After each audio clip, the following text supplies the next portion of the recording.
ಆದ್ರೆ ಎಲ್ಲ ಒಂದು ಅಭ್ಯರ್ಥಿಗೆ ಒಂದು ಭರ್ಜರ್ ಗುಡ್ ನ್ಯೂಸ್ ಆಗಿರತ್ತ ನೋಡಿ. ಭಾರತೀಯ ರೈಲ್ವೆ ಇಲಾಖೆಯಲ್ಲಿ ಅರ್ಜಿಯನ್ನ ಕರೆದಿದ್ದಾರೆ.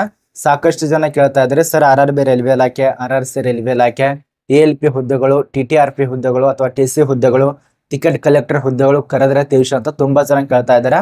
ಈಗ ಒಟ್ಟಾರೆ ಭಾರತೀಯ ನಮ್ಮ ಒಂದು ರೈಲ್ವೆ ಇಲಾಖೆಯಿಂದ ಹೊಸದಾಗಿ ನೋಟಿಸ್ ಅನ್ನ ರಿಲೀಸ್ ಮಾಡಿದ್ದಾರೆ. ಇಲ್ಲಿ ಕಾಣಿಸ್ತಾ ಇರ್ಬೋದು ಅಧಿಸೂಚನೆ ರಿಲೀಸ್ ಮಾಡಿದಂತ ದಿನಾಂಕ ಮತ್ತು ಅರ್ಜಿ ಸಲ್ಲಿಸಲು ಕೊನೆಯ ದಿನಾಂಕ, ಅದ ನಂತರ ನಿಮ್ಮ ಒಂದು ಸಂದರ್ಶನ ದಿನಾಂಕ ಎಲ್ಲ ವಿಸ್ತರಣೆ ರೂಪದಲ್ಲಿ ಕೊಟ್ಟು ಬಿಟ್ಟಿದ್ದಾರೆ. ಅಧಿಸೂಚನೆ ರಿಲೀಸ್ ಮಾಡಿದಂತ ದಿನಾಂಕ ಇದೇ ತಿಂಗಳು 28ನೇ ತಾರೀಕದಂದು ನೋಟಿಸ್ ರಿಲೀಸ್ ಮಾಡಿದ್ದಾರೆ ಮತ್ತು ಅರ್ಜಿ ಸಲ್ಲಿಸಲು ಪ್ರಾರಂಭ ದಿನಾಂಕ 30/5/2025 ಅರ್ಜಿ ಪ್ರಾರಂಭ ಆಗಿರತ್ತೆ ಮತ್ತು ಅರ್ಜಿ ಸಲ್ಲಿಸಲು ಕೊನೆಯ ದಿನಾಂಕ 30/6/2025. ಅಂದ್ರೆ ನಿಮಗೆ ಬರೋಬ್ಬರಿ ಒಂದು ತಿಂಗಳು ಟೈಮ್ ಕೊಟ್ಟಿದ್ದಾರೆ.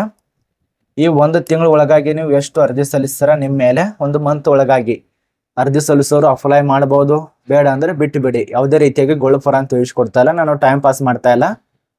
ಇದೇನು ನೋಟಿಸ್ ಇದೆಯಲ್ಲ ಇದ್ರ ಪ್ರಕಾರನೇ ತಿಳಿಸ್ಕೊಡ್ತಾ ಇರೋದು. ಕೆಲವು ಜನ ನಿಮ್ಗೆ ಯೂಸ್ಗೋಸ್ಕರ ತಪ್ಪು ಮಾಹಿತಿನ ಕೊಡ್ತಾರೆ, ಯಾಕಂದ್ರೆ ಅವ್ರಿಗೆ ಬರೀ ಯೂಸ್ ಬಂದ್ರೆ ಸಾಕು. ಆ ರೀತಿಯ ನಾವು ಮಾಡಲ್ಲ. ಯಾಕಂದ್ರೆ ಒಬ್ಬ ವಿದ್ಯಾರ್ಥಿಗಳು ಕರೆಕ್ಟ್ ಆಗಿ ವಿಡಿಯೋ ನೋಡ್ತಾ ಇದಾರೆ ಅಂದ್ರೆ ಸಂಪೂರ್ಣ ಮಾಹಿತಿ ಅರ್ಥ ಆಗ್ಬೇಕು, ನಮ್ಮಿಂದ ನಿಮಗೆ ಹೆಲ್ಪ್ ಆಗಬೇಕು ಅಷ್ಟೇ. ಆದಷ್ಟು ತಪ್ಪು ಮಾಹಿತಿ ನಿಮಗೆ ಸಿಗಲೇಬಾರ್ದು ಮತ್ತು ಸಿಗಲೇಬಾರ್ದಾಗಿರತ್ತೆ. ಇದೊಂದು ಅರ್ಥ ಮಾಡ್ಕೊಳ್ಳಿ. ಇದು ಅಫಿಷಿಯಲ್ ಆಗಿರೋಂಥ ನೋಟಿಸ್ ಆಗಿರತ್ತೆ. ಅದರಲ್ಲಿ ಏನು ತಿಳಿಸ್ಕೊಟ್ಟಿದ್ದಾರೆ ನಿಮ್ಮ ಮುಂದೆ ತಿಳಿಸ್ಕೊಡ್ತಾನೆ. ಆಸಕ್ತಿ ಇದ್ದಂಥ ವಿದ್ಯಾರ್ಥಿಗಳು ಆನ್ಲೈನ್ ನಲ್ಲಿ ಈ ಒಂದು ಫಾರ್ಮ್ ಅನ್ನ ತೆಗೆದುಕೊಂಡು ಅರ್ಜಿ ಸಲ್ಲಿಸಿ. ಅರ್ಜಿಗಳು ಪ್ರಾರಂಭ ಆಗಿದೆ. ಮೊದಲಿಗೆ ಹುದ್ದೆ ಬಗ್ಗೆ ತಿಳ್ಕೊಳ್ಳಿ, ಯಾವ ಹುದ್ದೆ ಏನು ಅಂತ ಅಂತೇಳಿ, ಯಾವೊಂದು ಸಂಸ್ಥೆ, ಯಾವೊಂದು ರೈಲ್ವೆ ಇಲಾಖೆ ಪ್ರತಿ ತಿಳ್ಕೊಳ್ಳಿ. ಆಮೇಲೆ ನೀವು ಅರ್ಜಿ ಸಲ್ಲಿಸಲು ಮುಂದ್ಗಡೆ ಹೆಜ್ಜೆಯನ್ನ ಇಡಬಹುದು. ಬನ್ನಿ ಸ್ನೇಹಿತರ, ಇನ್ನೊಂದು ಹೇಳ್ತಾ ಇರೋದು, ಮಹಿಳೆಯರು ಮತ್ತು ಪುರುಷರು ಇಬ್ರು ಅರ್ಜಿ ಸಲ್ಲಿಸೋದಕ್ಕೆ ಅವಕಾಶ ಇರತ್ತೆ. ಇದು ನಮಗೆ ಅರ್ಥ ಆಗಿದೆ ಅಂತ ಅನ್ಕೋತೇವೆ. ಇದ್ರ ಬಗ್ಗೆ ನಮ್ಮ ಮಾಹಿತಿ ಇರತ್ತೆ. ವಿಡಿಯೋ ಕೊನೆಸನಕ ನೋಡಿ. ಮತ್ತೆ ಈ ಒಂದು ಚಾನಲ್ ಅನ್ನ ಯಾರು ಸಬ್ಸ್ಕ್ರೈಬ್ ಮಾಡಿಲ್ಲ, ಪ್ರಶಾಂತ್ ಅಕಾಡೆಮಿ ಚಾನಲ್ ಅನ್ನ ಸಬ್ಸ್ಕ್ರೈಬ್ ಮಾಡ್ಕೊಳ್ಳಿ. ನಿಮ್ಮೊಂದು ರೈಲ್ವೆ ಇಲಾಖೆಯಲ್ಲಿ ಯಾರು ಕಾಯ್ತಾ ಇದಾರಲ್ಲ ಫ್ರೆಂಡ್ಸ್ಗಳಿಗೆ ಶೇರ್ ಮಾಡಿ. ನೋಡಿ ಸ್ನೇಹಿತರೆ, ಇದು ನಮ್ಮ ಒಂದು ಭಾರತೀಯ RRC ರೈಲ್ವೆ ಇಲಾಖೆಯಲ್ಲಿ ನೇಮಕಾತಿ ನೋಟಿಸ್ ರಿಲೀಸ್ ಮಾಡಿದ್ದಾರೆ. ಈಗಲಾದ್ರೂ ಅರ್ಥ ಆಗಿದೆ ಅಂತ ಅನ್ಕೋತೀವಿ. ನಮ್ಮ ಒಂದು ಭಾರತೀಯ RRC ರೈಲ್ವೆ ಇಲಾಖೆ, ಈ ಒಂದು RRC ರೈಲ್ವೆ ಇಲಾಖೆಯಲ್ಲಿ ಅಪ್ಲೈ ಮಾಡಬಹುದು. ಎರಡು ರೈಲ್ವೆ ಇಲಾಖೆ ಬರತ್ತೆ, ಒಂದು RRB ರೈಲ್ವೆ ಇಲಾಖೆ, ಇನ್ನೊಂದು RRC ರೈಲ್ವೆ ಇಲಾಖೆ. ಇದರಲ್ಲಿ ಇನ್ನೂ ಹಲವಾರು ರೈಲ್ವೆ ಇಲಾಖೆ ಬರತ್ತೆ, ನಾರ್ತ್, ಸೌತ್, ಈಸ್ಟ್, ಈ ರೀತಿ ಇನ್ನೂ ಹಲವಾರು ರೈಲ್ವೆ ಇಲಾಖೆ ಬರತ್ತೆ. ಅದು ನಮಗೆ ಬೇಕಾಗಿಲ್ಲ. ಈಗ ಕರೆದಿದ್ದಾರೆ, ಇದ್ರ ಬಗ್ಗೆ ತಿಳಿಸ್ಕೊಡ್ತೇನೆ. ಇಲ್ಲಿ ಕಾಣಿಸ್ತಾ ಇರ್ಬೋದು ನಾರ್ತ್, ಈ ಒಂದು ನಾರ್ತನ್ ರೈಲ್ವೆ ಇಲಾಖೆಯಲ್ಲಿ ಅರ್ಜಿ ಕರೆದಿದ್ದಾರೆ. ಪ್ರತಿಯೊಬ್ಬರು ಅರ್ಜಿ ಸಲ್ಲಿಸಿ. ಉತ್ತರ ರೈಲ್ವೆ ಇಲಾಖೆ ಸಂಬಂಧಪಟ್ಟಂತೆ ನೇಮಕಾತಿ ಆಗಿರತ್ತೆ. ಮೊದಲಿಗೆ ಹುದ್ದೆ ಬಗ್ಗೆ ನೋಡೋಣ. ಈಗ ದಿನಾಂಕ ಬಗ್ಗೆ ತಿಳಿಸ್ಕೊಟ್ಟಿದ್ದೇನೆ, ಈಗ ಹುದ್ದೆ ಬಗ್ಗೆ ತಿಳಿಸ್ಕೊಡ್ತೇನೆ ನೋಡಿ. ಇಲ್ಲಿ ಖಾಲಿರುವಂತ ಮೊದಲನೇ ಪೋಸ್ಟ್ ಗಾಯಕ ಹುದ್ದೆಗೆ ಅರ್ಜಿಯನ್ನ ಕರೆದಿದ್ದಾರೆ. ಈ ಒಂದು ಗಾಯಕ ಪೋಸ್ಟ್ಗಳಿಗೆ ಮಹಿಳೆಯರು ಅರ್ಜಿ ಸಲ್ಲಿಸೋದಕ್ಕೆ ಅವಕಾಶ ಇರತ್ತೆ. ಪ್ರತಿಯೊಬ್ಬರು ನೋಡ್ತಾ ಇದ್ದಾರೆ ಅಂತ ಅನ್ಸತ್ತೆ. ಗಾಯಕ ಹುದ್ದೆಗೆ ಮಹಿಳಾ ಅಭ್ಯರ್ಥಿಗಳು ಅರ್ಜಿ ಸಲ್ಲಿಸೋದಕ್ಕೆ ಅವಕಾಶ ಇರತ್ತೆ. ಅದ ನಂತರ ಎರಡನೇದಾಗಿ ಸಿಂಗರು, ಈ ಒಂದು ಗಾಯಕ ಅಂದ್ರೆ ಸಿಂಗರ್ ಪೋಸ್ಟ್. ಅದ ನಂತರ ಶಾಸ್ತ್ರೀಯ ನರ್ತಕಿ ಪೋಸ್ಟ್ಗೆ ಅರ್ಜಿ ಕರೆದಿದ್ದಾರೆ. ಇದು ಮೊದಲನೇದಾಗಿ ಶಾಸ್ತ್ರೀಯ ನರ್ತಕಿ ಸಿಂಗರ್ ಪೋಸ್ಟ್, ಇದರಲ್ಲಿ ಅಪ್ಲೈ ಮಾಡಿ.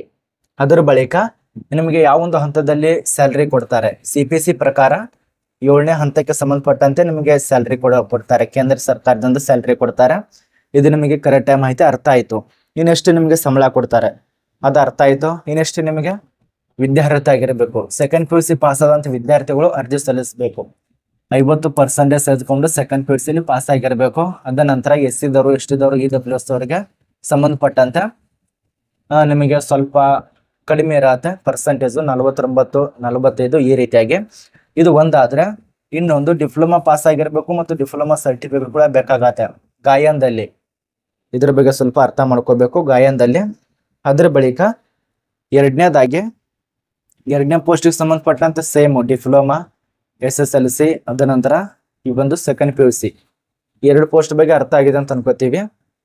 ನೀವುಗಳಿಗೆ ಸಂಬಂಧಪಟ್ಟಂತೆ ಏಜ್ ಎಲಿಮೆಂಟ್ ಬಗ್ಗೆ ಸ್ವಲ್ಪ ಮುಖ್ಯವಾದದ್ದು. ಏಜ್ ಎಲಿಮೆಂಟ್ 18ರಿಂದ 30 ವರ್ಷ ತನಕ ಇರತ್ತೆ. ಒಂದು ಸಾರಿ 1/7/2025 ಲೆಕ್ಕಾಚಾರ ಮಾಡ್ಕೊಳ್ಳಿ. ಅದರ ವೈಮಿತಿ ಕೂಡ ನಿಮಗೆ ಸರಿಲಿಕ್ಕೆ ಇರತ್ತೆ. ಮತ್ತೆ ನೀವೇನಾದ್ರೂ ಎಕ್ಸ್ ಸರ್ವಿಸ್ ಮ್ಯಾನ್ ದವರು, ಕ್ಯಾಂಡಿಡೇಟ್ಗಳಿಗೆ ಸಂಬಂಧಪಟ್ಟಂತೆ ರೈಲ್ವೆಲಿ ಕೆಲಸ ಮಾಡ್ತಾ ಎಂಪ್ಲಾಯ್ಮೆಂಟ್ ಆಗೈತಂದ್ರೆ ನಿಮಗೆ 40 ವರ್ಷ ಇದು ಯುವ ಅಭ್ಯರ್ಥಿಗೆ ಸಂಬಂಧಪಟ್ಟಂತೆ ಇರತ್ತೆ. 45 ವರ್ಷ SC ST ಅಭ್ಯರ್ಥಿ ಸಂಬಂಧಪಟ್ಟಂತೆ ಆಗಿರತ್ತೆ. ಅದೇ ನೀವೇನಾದ್ರೂ OBC ಅಭ್ಯರ್ಥಿ ಆಗಿತ್ತಂದ್ರೆ 43 ವರ್ಷ ತನಕ ಇದ್ದಂತ ಈ ಒಂದು ರೈಲ್ವೆ ಇಲಾಖೆಯಲ್ಲಿ ಎಂಪ್ಲಾಯ್ಮೆಂಟ್ ಇರ್ತಿರಲ್ಲ, ನೀವು ಅರ್ಜಿ ಸಲ್ಲಿಸಬಹುದು. ಇದು ಕರೆಕ್ಟ್ ಆಗಿ ನಿಮಗೆ ಮಾಹಿತಿ ಅರ್ಥ ಆಯ್ತು.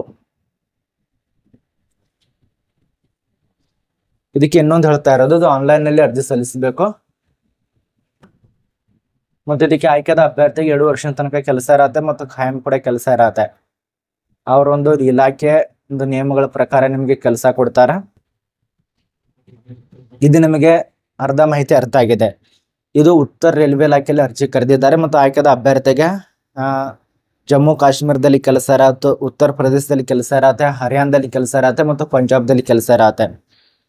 ಆಯ್ಕೆದ ಅಭ್ಯರ್ಥಿಗೆ ಮಂತ್ಲಿ ವೇತನ ತಿಳಿಸ್ಕೊಟ್ಟಿದ್ದೇನೆ. ಟೋಟಲ್ ಆಗಿ 2 ಪೋಸ್ಟ್ ಇರತ್ತೆ. ನಾನು ಅರ್ಜಿ ಶುಲ್ಕಕ್ಕೆ ಸಂಬಂಧಪಟ್ಟಂತೆ ಮಾಹಿತಿ ನೋಡಿ. SC ST ವರ್ಗಕ್ಕೆ, ಅದ ನಂತರ ಮಹಿಳಾ ಅಭ್ಯರ್ಥಿ ಸಂಬಂಧಪಟ್ಟಂತೆ 250 ರೂಪಾಯಿ ತನ ಪಾವತಿ ಮಾಡಬೇಕಾಗತ್ತೆ. ಆನ್ಲೈನ್ ನಲ್ಲಿ ಡೆಬಿಟ್ ಕಾರ್ಡು ಅಥವಾ ಕ್ರೆಡಿಟ್ ಕಾರ್ಡು ಈ ರೀತಿಯಾಗಿ ಪಾವತಿ ಮಾಡೋದಕ್ಕೆ ಅವಕಾಶ ಇರತ್ತೆ.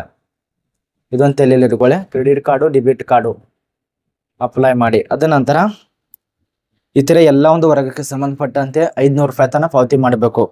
ಇನ್ನು ಆಯ್ಕೆ ಪ್ರಕ್ರಿಯೆಯಲ್ಲಿ ಪ್ರಾಯೋಗಿಕ ಪ್ರದರ್ಶನ ಇರತ್ತೆ. ಅದ ನಂತರ ಲಿಖಿತ ಪರೀಕ್ಷೆ, ಬಹುಮಾನದ ಪರೀಕ್ಷೆ, ವೈದ್ಯಕೀಯ ಪರೀಕ್ಷೆ, ಇಷ್ಟು ಒಂದು ಆಯ್ಕೆ ಪ್ರಕ್ರಿಯೆ ಇರ್ತವೆ.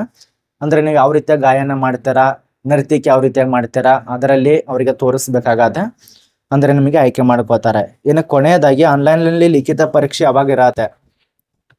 ಅವ್ರು ಕೊಟ್ಟಿರುವಂತ ಮಾಹಿತಿ ಪ್ರಕಾರ ಆನ್ಲೈನ್ ನಲ್ಲಿ ಲಿಖಿತ ಪರೀಕ್ಷೆ ಅವಾಗ ಇರತ್ತೆ.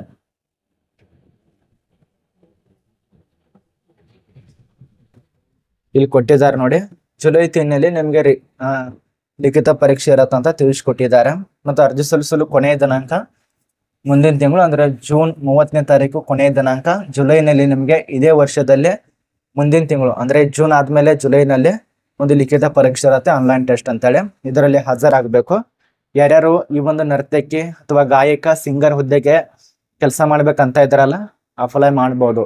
ಮತ್ತು ಎಷ್ಟು ಸಂಬಳ ಕೊಡ್ತಾರೆ, ತುಂಬಾ ಜನ ಕೇಳ್ತಾರೆ ಸರ್ ಬರೀ ಹೇಳ್ತಾ ಇದಾರ, ಆದ್ರೆ ಎಷ್ಟು ಕೊಡ್ತಾರೆ ಉದಾಹರಣೆ ಆದ್ರೆ ಕೊಟ್ಟು ಹೇಳಿ. ಅಂದ್ರೆ ನಿಮಗೆ ಆಯ್ಕೆ ಆದ್ರೆ ಸುಮಾರು 7ನೇ ಹಂತ ಇರೋದ್ರಿಂದ ಇದು ಉದಾಹರಣೆಗೆ ಸುಮಾರು 35,000 ಅಥವಾ 40,000 ತನಕ ನಿಮ್ಗೆ ಸ್ಯಾಲ್ರಿ ಕೊಡ್ತಾರೆ.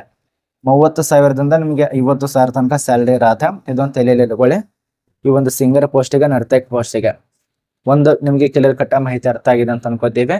ಮೊದಲನೇದಾಗಿ ಈ ಒಂದು ನರ್ತಕಿ ಪೋಸ್ಟಿಗೆ ಸಂಬಂಧಪಟ್ಟಂತೆ